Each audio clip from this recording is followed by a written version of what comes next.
I really need to take myself in control, because all I do all the time is I read, I realize the problem, and then I cry.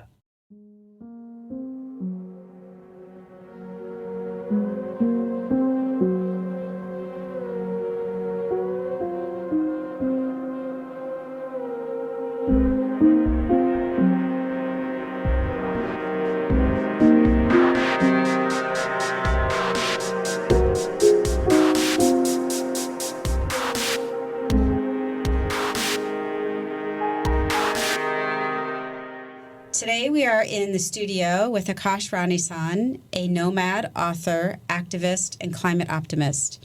He was named Climate Warrior of the Year by India Forbes in 2022. And we would like to say welcome to the show, Aakash. Thank you so much for inviting me. Pleasure to be here. We've been reading your book, and you talk about how Mother Nature right now is saturated, and you had kind of an interesting take on it's not that she needs us to do things. Do you know what I mean? It's like, can you talk about that a little bit? So what's happening here is that we are somewhere taking it in a way that, okay, we are the center. Like when I say we, I mean humans. We take it in a way that we are the center of the whole existence of life and earth and everything. And then we need to run the world, and that's how it functions. But that's not how really it is. It's more like nature is the center of everything, and we are just like one of the existence around it. There are like many other lives which exist and which completes the circle of life, right? Versus we have taken it in a way that if we don't go and fix things, things will go wrong, right? So Earth has seen worse time than what climate change will show us and the Earth, right? Earth has gone through far worse times. It's a problem for us, not for Earth, right? We have created the problem, and again, we are so delicate in terms of life that we are getting, let's say, destroyed by our own actions, right? So whatever we are trying to do is not something that we are trying to fix Earth. We are just trying to fix the situation so we humans can keep surviving over here, right? So again, I would say like it's not really that the earth is getting saturated. It's just the possibility what we need, the minimum or the bare minimum we need as human to survive on earth. The level of the saturation is going below that. So we as humans, we must fight to keep it to that level where we have a ideal situation to keep living on. You used a phrase in your book that I thought was very interesting, and I think it's another facet that we are exploring, which is the idea of eco-anxiety. And can you just speak to that, what that is? Before I got into this space of climate change, I was just this any other happy kid doing whatever I felt like in life, which was majorly traveling, which I still do today. But then that point of time, I did not have climate change in my mind. The idea was just to go to different places, travel around countries, and enjoy the life. While traveling, I ended up going to one place in India. It goes by the name Ladakh. And Ladakh is the Himalayan region, which falls on the top north of the country. And when I went over there for the first time, I saw plastic being littered around here and there, because obviously it's a touristy place. Not that ever before to this, I haven't seen plastic littered around. And not that I was not the one throwing plastic around. I was part of it. I was buying also packets of chips and biscuits and throwing these packets around. But then when I saw it in Ladakh, which is amazing, it's a serene beauty, it's super beautiful, I couldn't come in, let's say, agreement with it, that how this place can be like this. Like, imagine if you go to art exhibition and you're seeing plastic littered around there on the floor. You'll be like, okay, at least this place can be clean so that I can focus on the art. That's how it happened. And that got me thinking. Slowly the journey began. I kept learning more about plastic pollution. Then I got to learn about another thing called climate change. And that's when for the first time I learned there's a thing called climate change, and it is far bigger a problem than plastic pollution. Plastic pollution is still visible to our eyes, naked. Wherever we go, we can look at it. But climate change is not really something you can look at something and can say that, okay, this is climate change, right? But then when I learned about it, and I got scared that, okay, how I really love nature, and the nature is not going to be there anymore the way I have seen it because of climate change. And that's when this journey of working in the space of climate change started for me. Now, when I was learning more and more about climate change, I experienced this thing called climate anxiety. We also call it eco anxiety. It's sort of like how climate change is destroying life in several ways, whether it's nature, whether it's forest, whether it's animal life, or whether it's people who are living in countries which are more affected from climate change as compared to other countries. How climate change is destroying all of these, and once if how you feel when you know that okay, this is the reality, that climate change is eventually impacting you as well in your day-to-day life, and it's going to increase day by day because we are constantly emitting more and more carbon out there. Emissions are going up, though we have n number of reports and research and warnings from so many scientists, institution, and organization. Even we are going to all these UN conferences, and we are signing many more treaties and papers every other week and month. But in practicality, if we look at, the carbon emission is constantly increasing even today, right? Yes, we can say that the rate at which we were emitting earlier, it's not really that, but still, it's not going in minus. It's still going in plus, right? So knowing this reality today, and then being able to understand that how this is going to impact not only my life but everyone's life around, how you feel, if you feel restless, that's what you are experiencing, climate anxiety. And this happened to me for about like 1 to 2 years, that I was living in a small village again in the upper northern region of India, while this was like uh, before pandemic, and I would read more and more all the everyday papers or something or the other thing, because I was really interested in this subject. And the more I learn, the more I realize that, okay, the future is really dark for everyone out there, and mostly for the people who are innocent, for animals. They haven't done anything. It's really dark for them because they are the one who do not have a cemented house, who do not have a tall building or a helicopter to switch places. If there's a flood over here, take a helicopter, quickly go there, safeguard yourself because you have so much money to buy things. Or even for poor people, they haven't been emitting out carbon or methane emissions, but they are the one first who gonna fight with all these floods and hurricanes or tsunamis or drought and every sort of problem, right? Versus the people who have money, they are the one causing the problem. This happened to me for long, and that's when I thought, okay, I really need to take myself in control, because all I do all the time is I read, I realize the problem, and then I cry, right? But this is not really gonna take me anywhere. It's a spiral. I'll just stay into it and I'll just keep crying, and I'm not even helping anyone, and even like I'm doing wrong to myself. That's when this journey of solving climate change started. I started looking into my own self, that okay, what are the kind of things that I feel that I'm good at, which I can do to help people understand what is climate change or help solve climate change itself. And I realized that okay, I'm pretty good with communication, and I can communicate in several ways, whether it's a communication via visual in terms of art installation, in terms of making a short documentary or a documentary, or whether it's about writing a book or articles. So I started using all of these forms of communication in different ways, whether writing articles on different platforms, or whether writing a book, or whether making art installation, whether making videos in terms of whether it's on social media platform, YouTube, Instagram, or else on a proper full documentary which people can watch. And when I started doing this, this helped me that okay, I'm doing whatever I can do best, and hence I can be at peace. So yes, obviously I have a life, I follow a lifestyle which is, let's say, plant based, and I live a minimal lifestyle. So I have limited number of pairs of clothes. My devices, whatever I use, are very old. My watch is somewhere about like 8 years old and still working, and I just keep using on it.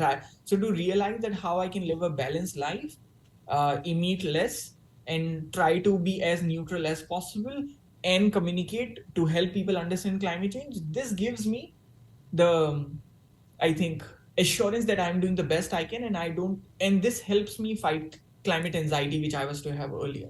I have a question based off of that. Um, it seems like we were talking about climate anxiety and how there are certain people who care and don't know what to do about it. And your book helps educate and empower people to take steps in their own lives. But you also mentioned that a lot of innocent people are the ones who are affected because rich and wealthy people who maybe don't care are responsible for a big part of climate change. When you are going out and doing your activism and your education work, are you trying to reach every single person that you can, or are you looking specifically for people who maybe are apathetic to the problem? How do you go about approaching different people? Because there are people with eco-anxiety, and then there are people who don't have a care in the world and who maybe aren't thinking about this at all. So how do you go about your approaches when reaching these different types of people? So each and every project which is done, it has a different TG, which is target audience. Like, for whom are you doing this, right? So when I say I love communication, communication is also like there are so many communication agencies, right? Which are, let's say, creative agency or PR agency. So whenever these agencies, and I've loved to learn from them, right? Because what they are doing is they communicate on behalf of a brand and they help the brand grow to sell their philosophy or product, and people start buying it. And that's what I'm trying to do here, that my brand is nature, and I'm creating on behalf of nature whatever the brief is. And the brief is that, okay, nature is in problem and we need to reach out to people and communicate it and make them buy that, yes, there is a problem and they should go and solve it. First of all, when it comes to India, people are still not really that aware about the problem called climate change, right? And also that India is somewhere a developing country and there are like 1.3 billion people, right? So they are really fighting hard every day to earn money so that they can have food to eat or money to pay the rent. So for them, it becomes like that's the basic necessity, right? That I want to make enough money so that I can pay for my food and I can pay my bills and I can just wake up next day alive so that I can live for another day. So for them, climate change is not a problem.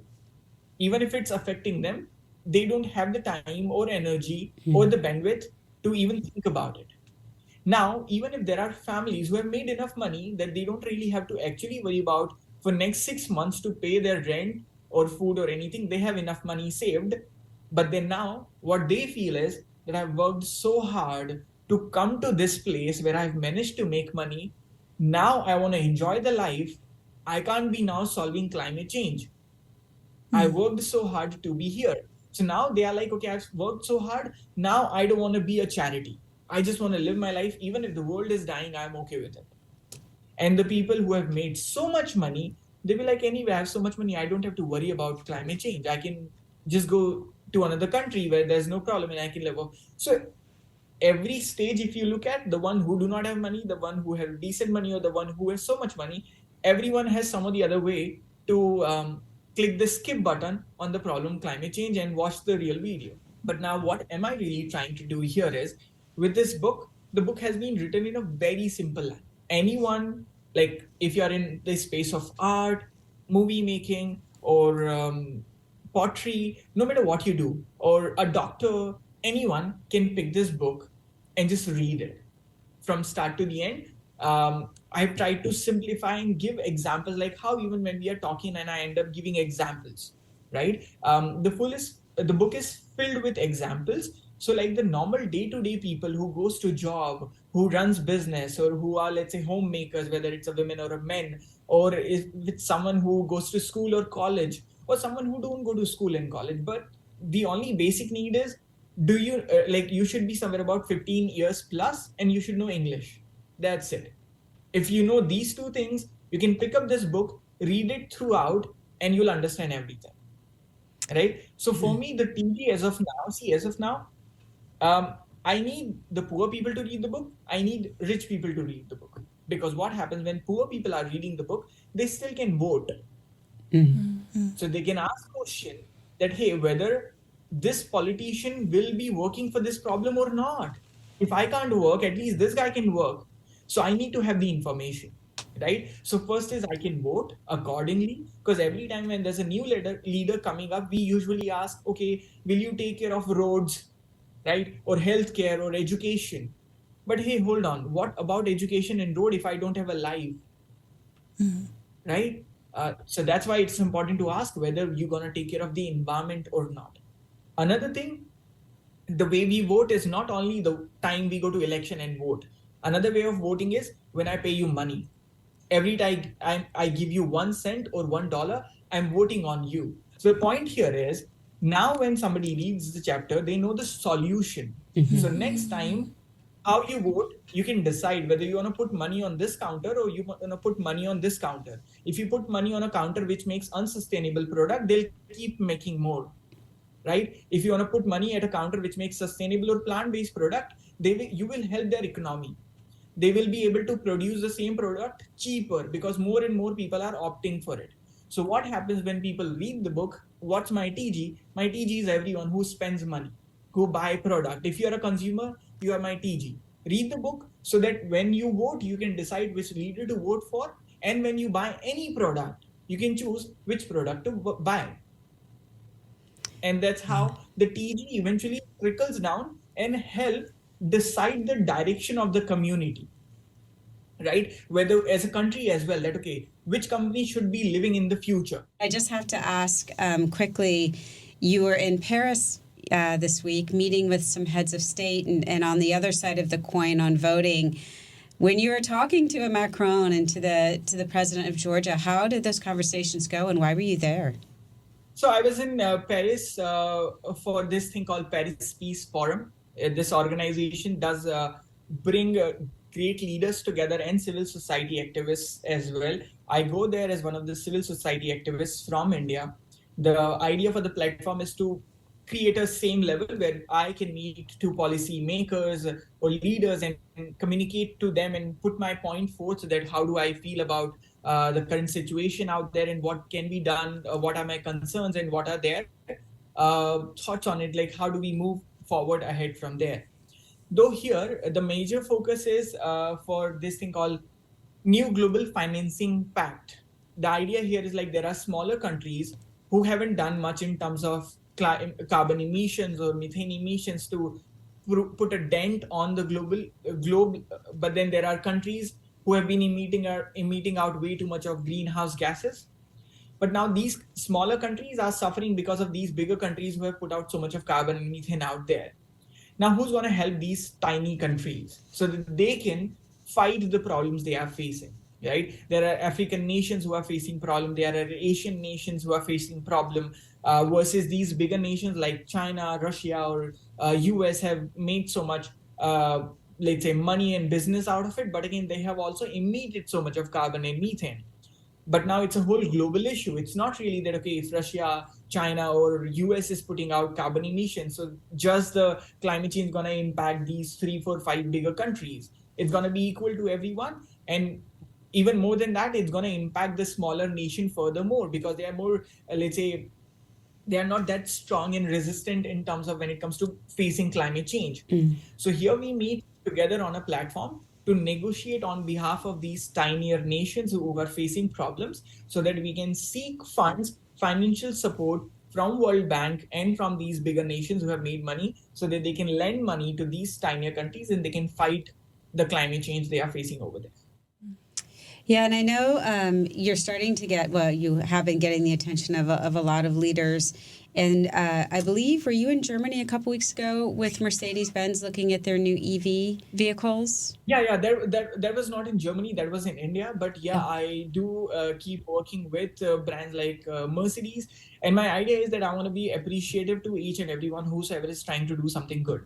Because I can just keep on spreading negativity. I can find problem in each and everything. And I think I'm pretty much talented when it comes to finding problems. Right? You just start with so many problems right away, right now. Right? I'll start asking you questions and I'll make you feel like that we shouldn't have called this guy. He just ruined our day. We were happy smiling and he's now finding mistakes in us. Right? We were trying to help him take his message to people. So it's up to me. How do I decide? See, when I wake up every day, there are two ways I can make my day ahead. Either I can be happy about what I have today, or either I can be sad that, okay, things I do not have. Right? So I have chosen to be more positive because see, as of now, we all know that we need sustainable transportation, right? Now, sustainable transportation could be anything or might be not this, which is, let's say, electric vehicles.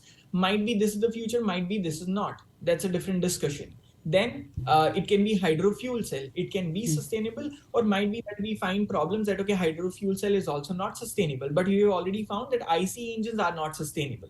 Now, if I need a company to put more money on research for hydrofuel cell and even different ways of making sustainable transportation, Who will do it?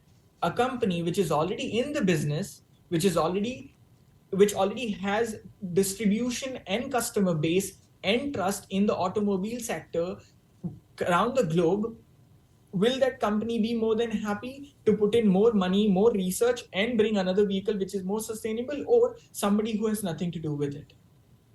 Right? So rather than bashing off these companies, I can go to them and I can tell them that, hey, I'm selling this book, and many more people like me are working to aware people that we all gonna go sustainable. If you as a company want to keep selling product, want to keep making money and stay in profit, the best way is supply the product we are demanding. Prepare the product we need. Because tomorrow we're not gonna buy ICE engines, right? Practically, the youth is the future, right? Because obviously, oldie is gonna die. Youth is the one who's gonna be there at this stage, which has money, making money, and spending money, right? So you should know what youth is demanding. The youth is gonna be crazy about sustainable product. If your product is not sustainable, they'll discard it. They won't buy it. So as a company, out of fear, they want to now change it to more sustainable, right? And I want to be their friends. I want to be appreciating them. I want to be helping them rather than taking a fight with them. And again, by saying this, I'm not saying that my other colleagues and my other friends around the globe who are protesting in a different way of format, they are not wrong. They are good. They are building a pressure so that these guys feel scared, and they come to me and they ask me, Akash, we are really scared of these guys. We don't want somebody throwing colors on our company. Tell us what to do. Do you want to solve the problem? Yeah.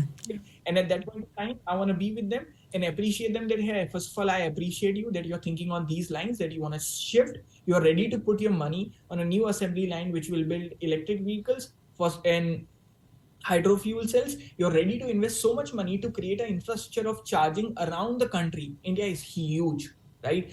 Imagining to have charging station everywhere, because even if you sell one car, you have no limit where this car can go. So you have to have the charging station almost everywhere possible, in every 400 500 kilometers of distance. How many charges will you put up, right? So it takes a lot of money, and transitioning periods also take time, right? So yes, I love working with these companies, and I influence them in a positive way, a little diplomatic, or a little persuasive, that okay, how we should go about this, rather than being angry with them and making them feel like, okay, nothing's gonna work and we just need to keep selling IC engines. Let's just fight. Yeah, that's that doomerism you talk about. Oh yeah. So like I heard you do also like cycling, walking, and then you went to hitchhiking.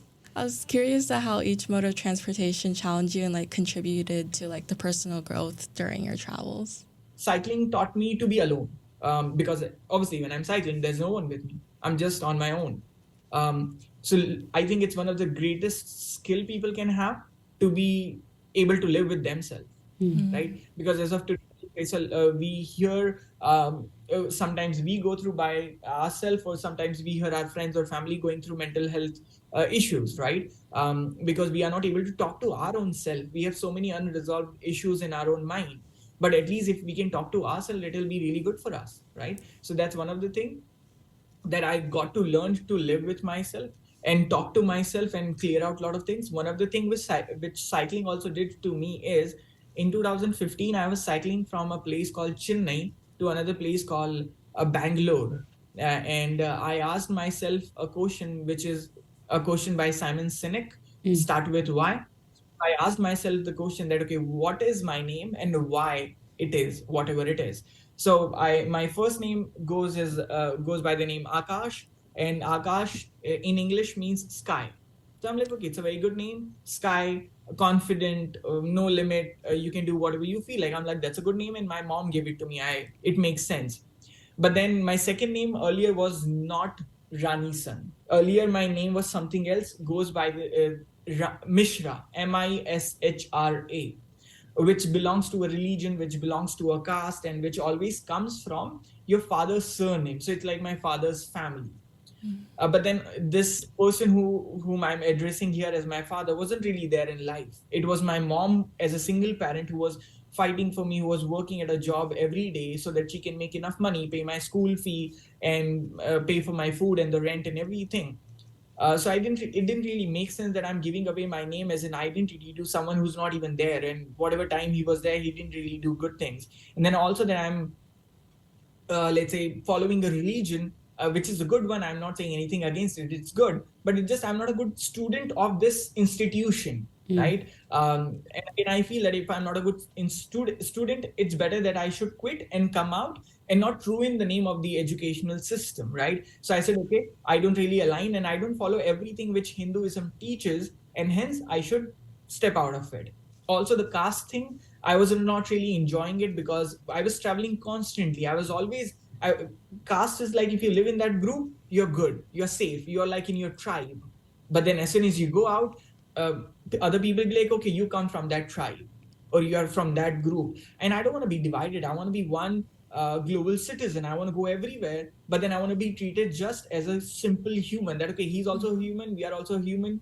We don't really care about what color skin he has or what hair color or which caste or religion he comes from. He's just like us. And that's what I wanted. So I decided, okay, this why has helped me so much. And I'm cycling and I'm talking to myself. So I decided, okay, caste doesn't work, religion doesn't work, and father's surname doesn't work. And I'm like, okay, what is a name? Name is an identity. And my father was not there to take me to people and introduce me to them, versus my mom was the one who was taking me to places, introducing me to people. And hence people always addressed me as, so my mom's name is Rani, Rani. Rani in English means queen, right? That's what my mom's dad and mom decided to name her Rani. And everybody would address me as, hey, where's Rani's son? Uh, what's Rani's son eating? So that's how I decided to name myself as Aakash, Rani's son. I love that. Right? And that's my real identity. Because in reality, your name is your identity, and my name should reflect my identity and not carry things which I don't even align with in reality. Right? So that's how cycling has helped me. It has taught me so many things. It has given me so much clarity that even today I stand very true to my name. If you call me by this name, actually I am this person. You're just calling me individually unique, this person who is this, right? So cycling has taught me many things like this. Walking has taught me so much, but let's say jumping onto hitchhiking has given me one of the best learnings, because when you're hitchhiking, you're asking for lifts, and not every other person is ready to give you lift. They ignore you in several ways. I know almost all the possible ways people ignore you. Sometimes they see you, but they still pretend they haven't saw you. They just go straight on their bike. Imagine this, like, I know you saw me, right? But you ignore me so much that you don't even want to say no, that I don't want to give you a lift. But there are people who would say no very humbly. Most of the people will lie to you rather than saying no in India. We don't like saying no in India, right? Because we find it hard. And then there are people who will make weird faces on your face. Like if I'm asking for a lift, they'll just try to heckle me. But this has helped me so much that now no doesn't really affect me much. Now, if I'm trying something and if I get a no, I'm not scared of it. I've taken so many no's in life that I'm totally okay with it. In this book, there are 45 people who have written with me to get to 45 people, and these 45 people are very well known in the country, right? To get to these people, I've written them so many emails. Some people have even taken like 12 months to get to finally a yes, that okay, let's do it. But for 12 months, sometimes they have ignored me intentionally, sometimes unintentionally, sometimes they were genuinely busy, sometimes they have said clear no. Still, I kept trying, and in the end of it all, I have all of these amazing people who make this book so important and so unique in India that it's amazing. But what if I was scared of no? When people are trying to make these small changes in their life, what standard or measure should they be using to know when / if it's enough? Oh, see, so there's nothing is enough. It's more like, okay, it's sort of like we have taken up so much loan from Earth that no matter how much we pay, it's difficult to bring it to neutral, right?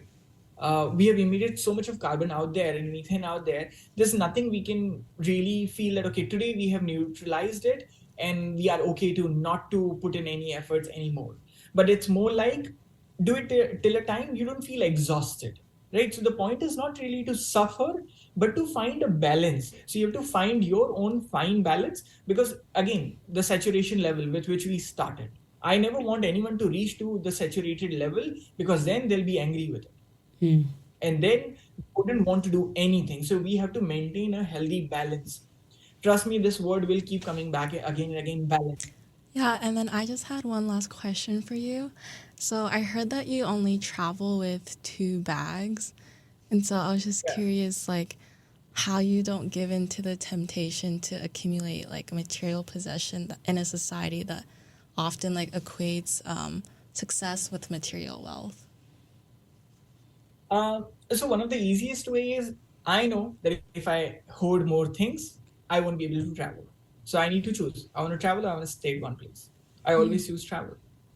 And that helps me keep reducing things. So I never welcome gifts from anyone. I never buy gifts. I never take gifts because like I'm like, hey, I'm always traveling. I can't keep buying gifts for people. And again, if I keep buying gifts, I'm sort of like telling them, okay, consumerism is good. I went to Paris, I bought this. I went to this place, I bought this. No, I'm not buying anything. I'm buying memories and I'm buying network. That's if you're interested, I can give you my network. I can send you the people I know, and you can talk to them. Or also, that, somewhere I've accepted that it's sort of like my personality, and I really like it. Like some people are there who loves wearing hoodie throughout the year, and no matter how hot it is, they still would wear hoodie, right? Some people who like small earbuds, some people who like the bigger headphones, right? Similarly, like I just know my character and I just love my character so much that I just want to stick to it. So I really love wearing these sort of like loose t-shirts which are comfortable, and I'm like, okay, I just have 5 to 6 pairs of the same t-shirt in different colors, and I can just keep repeating them here and there. I have like 3 4 pens. I can keep repeating them. One pair of shoes which I feel super comfortable in. I stick to that, and yeah, that's it. And I have one watch which I'm super proud and happy about. It must be here on the table. It's Sunto. I got it in gifted by the company in 2017. I never had to take that watch even once for repair, Oh. right? And I'm in love with the brand, with the watch, and it shows me time every time I look at it. Right? So there's no chance like I feel I need to switch it. And also the problem, and another thing here is, see, it's sort of like a trap. If I buy one Apple Watch, then there's no going back. And then every year there will be a new watch, right? That okay, there's new feature, I can't do this or I can't do this or something or the other thing which changes in the new watch. And I'll be like, okay, I need to have it. But what if you never had it? So it's like, I never feel like, let's say that I want to smoke cigarettes because I never had it. So I don't know what is it. So I don't want to do one more. But if I do one, then I might have to do it more, right? Um, the people who haven't traveled around the world, they don't feel that, okay, I really need to travel. I'm feeling so bad. I need to go somewhere. In the pandemic, I would cry. I would cry so much that my mom would be like, what happened to you? Is everything okay? And then I would cry really sobbing bad. And I would somehow say in this little tiny voice that I want to go back to the mountains, right? Because it's so much that because I have experienced it, right? For 10 years, I've been living this life out of 2 backpacks, right? So, but again, it helps me because I know that all the money I have will be spent on eating vegan food. All the money I have will be spent on buying more tickets to go to more places and music concerts. And I love these 3 things. Why do it? So I want to save all of my money from all the nonsense things of buying watches, buying gadgets, buying clothes. I want to spend the money on listening to amazing music, enjoying the pleasure I can have. I'm able to hear. It's a blessing. There are people who can't hear, right? And I really enjoy. It's one of the best pleasure I can have in life of listening to music, and also that it's very, very much sustainable, right? So I spend my money buying tickets of concerts and go to orchestra or music concerts, or buy amazing vegan food and enjoy. And when I eat, I feel healthy and my brain feels good that I'm feeding good things to myself, and I can live longer, travel more, and listen to more music. So I think it's a trap which I have created for myself, but it's a very healthy trap. That every time you do one, you feel like, oh, I'm so happy. I'm so happy. I'm eating healthy. I'm so happy. I'm so happy. I'm buying new ticket of new place. Oh, I'm so happy. I'm going there. So I think it's sustainable, and you live a very happy life in your own self. And also, like, that's how you're able to call yourself optimistic. We'll wrap up. The one question that we do ask everybody that we interview is, how would you define beautiful thinking? Do everything which makes you happy, but just make sure that your happiness doesn't cause any sort of harm to anyone. That's it. Lovely. Thinking. Well, thank you so much, Aakash. I think we've all thoroughly enjoyed this. And Your optimism is infectious, and it comes through in your book. Thank you so much for inviting me on board. Super happy that I got to spend this hour with you and chat. Thank you so much for listening to this episode. This episode was created and produced at the IU Media School as part of the Beautiful Thinkers podcast, IU Edition. To follow along this season, check out @The Beautiful Thinkers on Instagram and TikTok.